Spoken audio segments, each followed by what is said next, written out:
Back again to this story. We've been talking about it for well over a week now. The strike by pilots at Air France. Today is day 9. Yes, and despite an offer from the company to suspend or even cancel altogether its plans to expand the low-cost carrier Transavia, the pilots are continuing their strike action. Now, it began last Monday over plans to hire new staff based elsewhere in Europe under less favourable working conditions.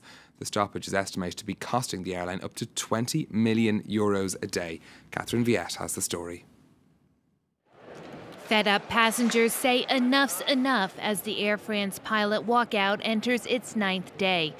The heart of the dispute, the company's new budget carrier, Transavia, created to compete with low-cost rivals EasyJet and Ryanair. Management held out an olive branch, agreeing to scrap expansion until the end of the year. But the airline chief said he's prepared to go even further to end the strike. If we're not able to convince, to negotiate, to discuss, then we will be forced to pull out. Air France says the only way to make the no-frills airline work is to operate hubs outside France that would be staffed and paid under local labor rules, a deal breaker for the Air France pilots.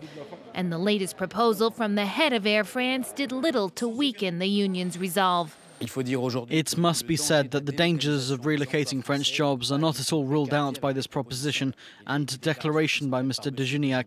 In the background, the story is still the same. The strike has forced the airline to cancel 60% of its flights and is costing the company between 15 and 20 million euros a day, undermining its already precarious finances. Now, the French Prime Minister describes the company's offer as reasonable and calls on the pilots to end that dispute. Manuel Valls made those comments while on an official visit to Germany. He's set to meet business leaders there later on. On Monday, he met the German Chancellor Angela Merkel, where he promised that France would continue its programme of reforms. But he failed to secure any promises from Berlin to act to stimulate growth in the Eurozone. I spoke with Chancellor Merkel about what Germany is doing to strengthen its economy. We had a very thorough discussion in which I explained the policies that France has in place to get back on the right track. These include restoring the competitiveness of our businesses with an unprecedented €40 billion of investment and taking our budget expenditures more seriously. Now, the United States has announced a plan to crack down on firms who are trying to move their tax base abroad. The changes announced by Jack Lew's Treasury Department will include a ban on so-called hopscotch loans, which allow for lending between the US and foreign-based units of a company. The aim is to reduce the number of what's called inversions, where companies move their headquarters abroad to reduce their tax bill. There have been 13 major examples of such deals this year alone, including Burger King's takeover of the Canadian coffee chain Tim Hortons. The changes will affect any deals that are concluded from today on. All right, take us through what's happening on the markets. Well, we had been worried yesterday on the markets about a possible survey showing contraction in the Chinese manufacturing industry. As it turned out, the figures from the HSBC survey were better than expected, showing a sector in slight growth. That's helping shares over in Shanghai. Not such a positive picture either in Hong Kong or in Seoul. No trading today on the Nikkei in Tokyo. It's closed for a public holiday. Right then, some company news now. We're going to start off with bad news for a British bank. The UK's financial watchdog is set to fine Barclays more than €45 million for failing to ensure customers' money was properly protected.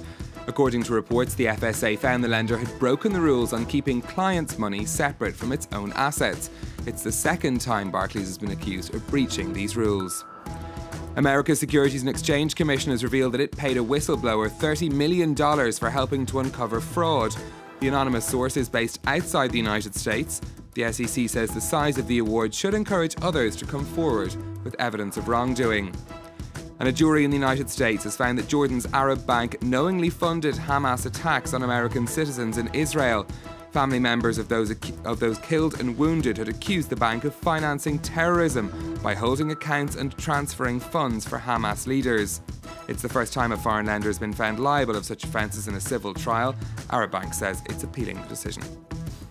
Right then, now here's a story that might interest some of our viewers, particularly if you're a student, maybe thinking about doing the Erasmus exchange programme here in Europe. Apparently, Stephen, it's not just about having some nice beers in a foreign country and learning a language. It could help you financially. Yeah, well, according to the European Commission, students who do take part in the exchange programme known as Erasmus are much less likely to be unemployed than those who don't. The rate of unemployment is, in fact, 23% lower among graduates who had gone on Erasmus. According to the same survey, employers also value that foreign experience, almost 2/3 of them saying that they value it when coming to recruit staff. There you go, very sensible option for gap year. Thanks very much, Stephen Carroll, our business editor here on France 24.